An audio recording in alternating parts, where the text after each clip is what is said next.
धरती पर इकोसिस्टम को बनाए रखने के लिए जीव जंतुओं और पेड़ पौधों के बीच संतुलन स्थापित करना बेहद जरूरी है। इसी को ध्यान में रखते हुए लोगों को जागरूक करने के मकसद से हर साल एक खास थीम के साथ 22 मई को अंतर्राष्ट्रीय जैव विविधता दिवस यानी इंटरनेशनल बायोडायवर्सिटी डे मनाया जाता है।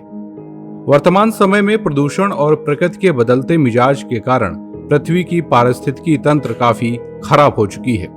मानवीय दखल के कारण पेड़ पौधे और जीव जंतुओं को काफी नुकसान पहुंच रहा है।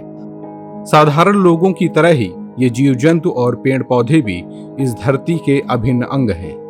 लोग अपने निजी स्वार्थ के खातिर पेड़ पौधों और वन्य जीवों के प्राकृतिक आवासों को उजाड़ने पर तुले हुए हैं। यही कारण है कि अब ज्यादातर वन क्षेत्र नष्ट हो रहे हैं। इसके अलावा वन्य जीवों की असंख्य प्रजातियां या तो लुप्त हो चुकी हैं या लुप्त होने की कगार पर हैं। पर्यावरण के इस असंतुलन का परिणाम ये है कि पिछले कुछ दशकों से पूरी दुनिया गंभीर पर्यावरणीय समस्याओं और प्राकृतिक आपदाओं को देख भी रही है और उसे भुगत भी रही है। बढ़ती आबादी और जंगलों के तेजी से होते शहरीकरण ने मनुष्य को इतना स्वार्थी बना दिया है कि वो प्राकृतिक साधनों के स्रोतों को भूल चुका है। वो भूल गया है कि इनके बगैर जीवन की कल्पना करना बिल्कुल असंभव है।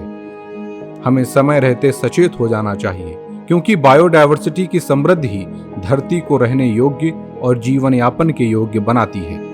इसलिए पर्यावरण संतुलन को बनाए रखना हमारा परम कर्तव्य है। दरअसल वर्ष 2000-2001 में संयुक्त राष्ट्र महासभा द्वारा प्रस्ताव पारित करके अंतर्राष्ट्रीय जैव विविधता दिवस मनाए जाने की घोषणा हुई। इस प्रस्ताव पर करीब 193 देशों ने हस्ताक्षर किए। तब से हर साल ये दिवस मनाया जाता है। इस वर्ष अंतर्राष्ट्रीय जैव विविधता दिवस का विषय be part of the plan यानी योजना का हिस्सा बने है।